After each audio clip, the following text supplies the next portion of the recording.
할렐루야. 기도로 길을 묻고 말씀으로 길을 찾는 소리하나 교회 김상경 목사입니다. 오늘 함께 보실 하나님의 귀하고 복된 말씀은 신명기 8장 1절로 3절까지의 말씀입니다. 우리 함께 봉독합니다. 내가 오늘 명하는 모든 명령을 너희는 지켜 행하라. 그리하면 너희가 살고 번성하고 여호와께서 너희의 조상들에게 맹세하신 땅에 들어가서 그것을 차지하리라. 내 하나님 여호와께서 이 40년 동안에 내게 광야길을 걷게 하신 것을 기억하라. 이는 너를 낮추시며 너를 시험하사 내 마음이 어떠한지 그 명령을 지키는지 지키지 않는지 알려 하심이라. 너를 낮추시며 너를 줄이게 하시며 또 너도 알지 못하며 내 조상들도 알지 못하던 만나를 내게 먹이신 것은 사람이 떡으로만 사는 것이 아니요 여호와의 입에서 나오는 모든 말씀으로 사는 줄을 내가 알게 하려 하심이니라. 아멘. 생명의 말씀이 저와 여러분의 삶의 원동력이 됨을 주님의 이름으로 축복합니다. 오늘부터 3주 동안 회복에 대한 메시지를 함께 나누고자 합니다. 그 첫 번째가 신앙의 회복입니다. 지난 3년 3개월 동안 전 인류는 코로나 팬데믹을 경험하며 작게는 한 개인으로부터 크게는 공동체와 각 나라와 민족에 이르기까지 일상의 단절이라는 절망과 어려움과 불과 같은 고난을 겪어야 했습니다. 물론 현재는 코로나가 공식적으로 종식되었다고는 하지만 그럼에도 여전히 많은 사람들이 불안과 버거움과 두려움과 절망의 그늘에서 한치도 벗어나지 못하고 있는 것이 현실입니다. 치솟는 공공요금과 물가로 인해 서민 경제는 휘청이고 벌써 1년이 넘은 러시아와 우크라이나의 전쟁은 언제 어떻게 변할지 모를 공포가 되었고 급격한 기후변화는 재앙이 되어 전 세계를 뒤흔들고 있습니다. 이렇게 새로운 시대, 새로운 상황, 새로운 기준으로 재편된 세계에서 과연 우리는 어떻게 살아가야 할까요? 오늘 우리의 삶과 우리의 가정, 그리고 다음 세대를 향한 소망은 대체 무엇이 되어야 될까요? 3000년 전 이스라엘 백성들이 처한 상황과 오늘 우리의 상황은 크게 다르지 않습니다. 주전 1440년, 430년 동안 노예로 살아온 이스라엘 백성들은 두려움과 희망을 품고 애굽을 탈출하여 새 시대, 새 삶을 향해 걸어갑니다. 기적처럼 홍해를 건너 시내산에 올라 1년을 머물며 하나님의 백성으로서 훈련을 받고 애굽을 탈출한 지 1년 만에 이제 가나안 땅이 보이는 약속의 땅이 보이는 가데스 바네아에 서게 됩니다. 이제는 올라가면 되는 겁니다. 하나님께서 가라 명령하실 때 그대로 순종하여 가면 되는 겁니다.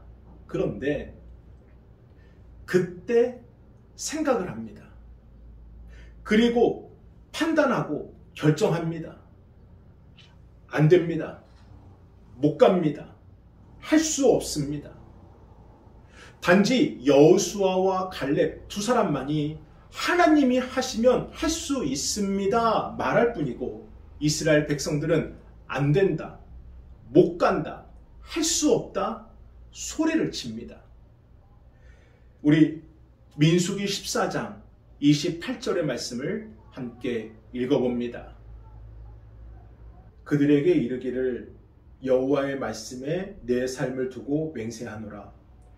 너희 말이 내 귀에 들린 대로 내가 너희에게 행하리니. 아멘. 결국 이스라엘 백성들은 그들이 말한 대로, 그들의 말이 하나님께 들린 대로 약속의 땅에 들어가지 못하게 되고 결국 40년이라는 시간을 광야에서 방황하는 자가 되어 광야에서 삶을 마치게 됩니다. 사랑하는 여러분, 내가 생각하고 내가 판단하고 내가 결정하고 내가 책임을 지면 마치 그 일이 잘 될 것 같고 결과도 내가 감당할 수 있다 생각 들어도 결코 그렇게 되지 않습니다. 그저 이 마음만 고집스러워지는 것뿐입니다. 그럼에도 우리 주변에는 자신이 주도하지 못해서 못 견디는 사람들이 있고 주변에 있는 사람들과 합력하는 것을 못마땅하게 생각하는 사람들이 있습니다. 그래서 내 주장이 잘못된 것을 알아요. 하지만 인정하기보다는 끝까지 고집을 피우고 상대방의 주장이 옳다고 인정하면 내가 손해라고 생각을 합니다. 여기 이스라엘 백성들이 그렇습니다. 하나님의 살아계심을 경험했고 또 하나님의 약속을 들었음에도 불구하고 안 됩니다. 못 갑니다. 할 수 없습니다. 잘못된 선택임을 알면서도 끝까지 불순종합니다. 그리고 하나님의 약속을 무시하는 결정을 내리고 감정에 치우쳐 고집스러운 결정을 내리면서 올라가라고 할 때는 올라가지 않고 올라가지 말라고 할 때는 올라가서 결국 처절한 패배를 겪고 난 이후에 그들은 광야로 발걸음을 옮기게 됩니다. 그리고 하나님이 말씀하신 그 40년이라는 시간이 지나 지금 모세는 다시 가나안 땅이 바라보이는 요단강 동편 모압 평지에 이르러 광야 2세대를 향해 선포합니다. 왜 하나님께서 너희를 광야에서 기르셨는지, 왜 너희들이 광야에서 빚어진 인생이 되어야 했는지, 왜 광야의 삶을 거쳐 가나안 땅에 들어가야만 했는지를 분명히 각인시킵니다. 우리 오늘 본문 신명기 8장 1절의 말씀을 함께 읽어봅니다. 내가 오늘 명하는 모든 명령을 너희는 지켜 행하라. 그리하면 너희가 살고 번성하고 여호와께서 너희의 조상들에게 맹세하신 땅에 들어가서 그것을 차지하리라. 아멘. 광야는 목적지가 아닙니다. 목적지에 들어가기 위한 훈련의 장소로 훈련의 목적은 명하신 모든 명령을 너희는 지켜 행하라. 하나님께서 이스라엘 백성들에게 행하라 하신 그 명령을 지켜 행하는 것이었습니다. 그러니 이해가 되든 이해가 되지 않든 광야 훈련을 마치는 그 순간까지 하나님의 명령에 순종하라는 것입니다. 그러면 어떠한 결과가 주어지느냐? 1절 후반부에 너희가 살고 번성하고 여호와께서 너희의 조상들에게 맹세하신 땅에 들어가서 그것을 차지하리라. 약속하신 그 땅에 들어가 살게 된다는 것입니다. 사랑하는 여러분, 이처럼 산다는 것이 무엇일까요? 정말 잘 산다는 게 무엇이겠습니까? 아프지 않고 건강하는 것, 먹을 것, 입을 것, 쓸 것, 누릴 것, 걱정 없이 사는 것, 그저 지금이 좋사오니 그저 만족하며 사는 것, 과연 그것이 잘 사는 것일까요? 아닙니다. 하나님께서는 우리가 잘 살고 있다 생각하는 그곳에서 우리를 건져내요. 진짜 우리가 살아야 할 그곳으로 인도하시겠다는 겁니다. 정말 우리가 살 수 있는 그곳으로 옮겨 주시겠다는 겁니다. 왜요? 그곳에 영원한 생명이 있고 그곳에 참 자유가 있고 그곳에 우리의 영원한 거처가 있기 때문입니다. 그곳이 어디입니까?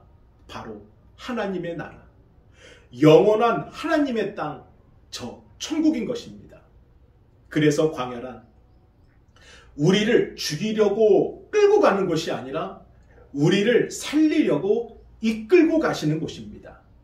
이 땅에서 잠시 살다가 끝나는 생명이 아니라 꺼지지 않는 영원한 생명을 주시려고, 하나님이 창조하신 하나님의 그 형상을 회복시켜 주시려고, 그래서 진실로 자유함을 누리게 하시려고 먼저 우리를 광야로 이끄신다는 겁니다. 그래서 저와 여러분이 신앙의 길을 간다는 것, 믿음의 여행을 간다는 것, 영적인 여정이 시작되었다는 것은 이 광야를 반드시 거쳐야 한다는 것입니다. 광야를 지나지 않으면 하나님께서 원하시는 그곳에 갈 수 없다는 것이고, 광야를 지나지 않으면 하나님의 뜻이 이루어질 수 없다는 것입니다. 그러므로 이해하지 말고 순종하라는 것입니다. 광야의 시간이 아무리 고통스럽더라도 하나님께서 반드시 그 과정을 거치도록 하신 것을 순종하여 참고 인내하고 견디라는 것입니다. 그러면 광야의 시간을 통해 정녕 하나님께서 이루고자 하시는 것은 무엇일까요? 우리 계속해서 신명기 8장 2절을 함께 읽어봅니다. 내 하나님 여호와께서 이 40년 동안에 내게 광야길을 걷게 하신 것을 기억하라. 이는 너를 낮추시며 너를 시험하사 내 마음이 어떠한지 그 명령을 지키는지 지키지 않는지 알려 하심이라. 아멘. 이는 너를 낮추시며, 바로 우리를 낮추시기 위함입니다. 우리가 낮아지는 자리가 광야이기 때문이에요. 그리고 낮추시며 어떻게 해요? 너를 시험하사 내 마음이 어떠한지 그 명령을 지키는지 지키지 않는지 알려 하심이라. 우리를 낮추셔서 그 낮아진 자리에서 우리가 과연 하나님의 명령을 지키는지 지키지 않는지 보시겠다는 겁니다. 사랑하는 여러분, 교만은 소유하는 것에 있는 것이 아니라 태도에 있는 것입니다. 하나님을 대하는 태도, 사람을 대하는 태도, 가족을 대하는 태도, 내가 판단하려 하고 내가 가르치려 하고 내가 누르려고 하고 나만이 맞다 생각하는 것, 그 모든 마음의 태도를 바로 잡아주는 것, 이것이 너를 낮추시며 우리를 낮추시는 것이고 이를 위해 광야의 길을 걷게 하신다는 것입니다. 그런데 여기서 한 가지 의문이 들어요. 사실 이스라엘 백성들은 애굽 땅에 있을 때 귀족도 관료도 아니었습니다. 노예였어요. 그것도 무려 430년 동안 노예로 살아온 태생부터가 노예입니다. 그런데 과연 그런 그들이 교만하면 얼마나 교만하겠습니까? 또 그 교만이 있다 해도 얼마나 높겠습니까? 애굽의 왕처럼 내가 신이다 말한 적도 없고 귀족이나 관료들처럼 노예를 부린 적도 없는데 대체 그들이 무엇이 교만하다고 무엇을 낮추시겠다고 말씀하시는 것인지. 여러분, 낮추신다는 것은 우리가 생각하는 기준이 아니라 하나님이 원하시는 기준인 것입니다. 모세가 40년 동안 애굽의 왕자로 있을 때 그는 제왕의 길을 배웠습니다. 세상에서 인정받는 지도자로서 필요한 모든 것을 익히고 습득하여 애굽의 왕으로도 손색이 없었어요. 하지만 애굽의 왕자로서 모세는 단 한 명의 이스라엘 백성도 구출시킬 수 없었습니다.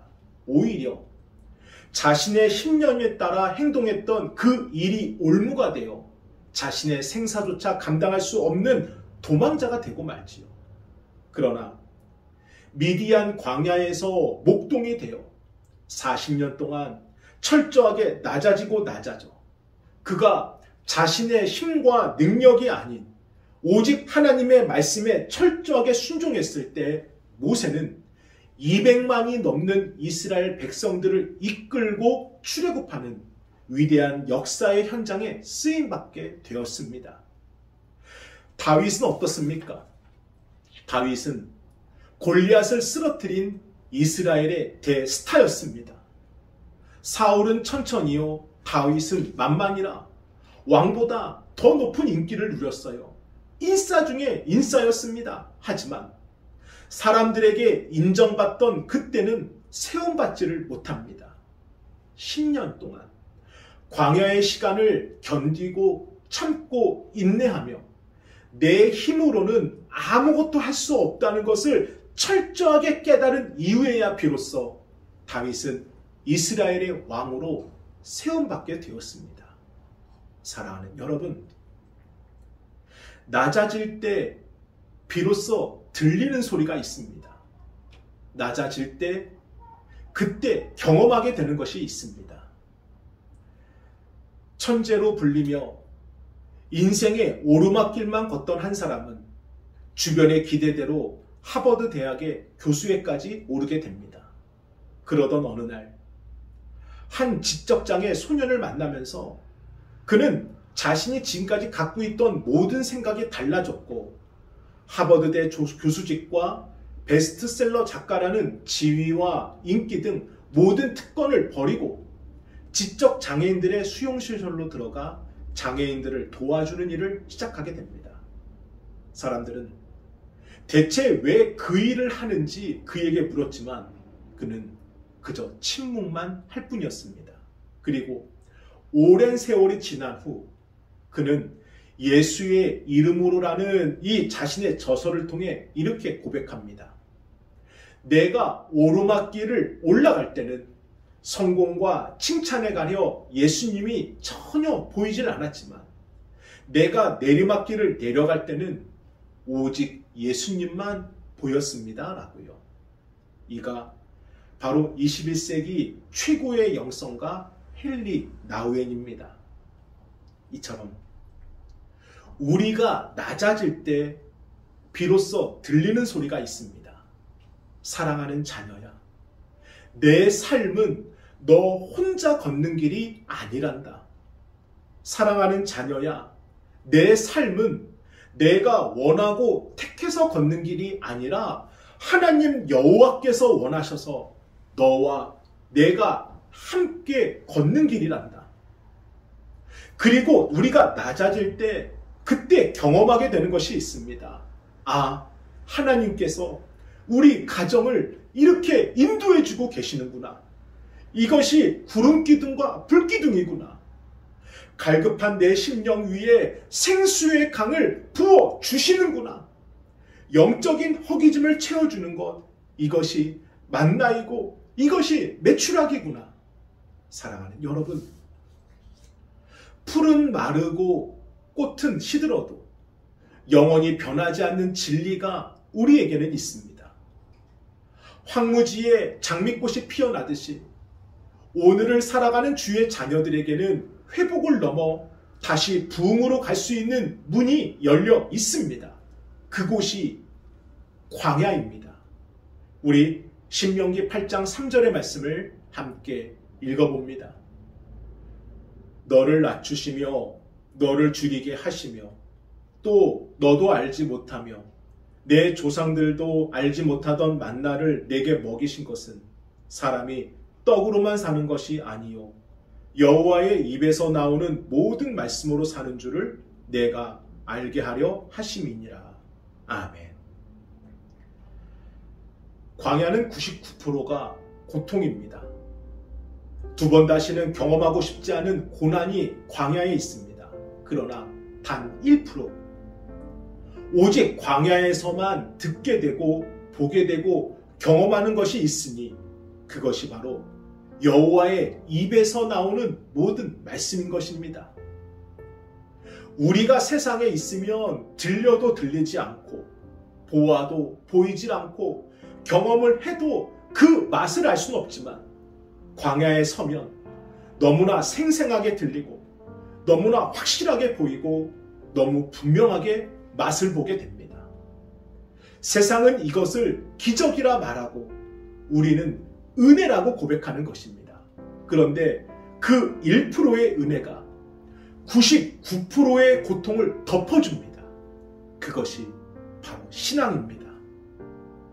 기도했어도 문제는 해결되지 않고, 예배를 했어도 더 큰 고난이 찾아오고, 이유도 모르고 까닭도 모르고 낙심될 때가 있지만, 그럼에도 하나님이 나와 함께 하신다. 하나님께서 구름기둥과 불기둥으로 나를 인도하신다. 목마른 나를 위해 반석에서 물을 내신다. 빼앗기지 않는 기쁨, 흔들리지 않는 기쁨, 무엇과도 바꿀 수 없는 기쁨, 단 1%의 은혜로 99%의 고통을 이길 수 있는 것, 이것이 바로 신앙인 것입니다. 광야는 바로 이 신앙을 회복시켜주는 시간인 것입니다. 그러므로 여러분, 저와 여러분이 광야를 두려워하고 피하려 하고 도망치려 하지 말고 하나님께 붙들려 정면으로 돌파하게 되기를 소망합니다. 내가 가고자 해서 가는 길이 아니라 하나님이 들어주셨기 때문에 갈 수 있는 길이 광야인 것입니다. 오늘 그 놀라운 축복이 여러분의 삶의 자리에 그대로 이루어지길 주님의 이름으로 축복합니다. 아멘. 우리 함께 기도합니다.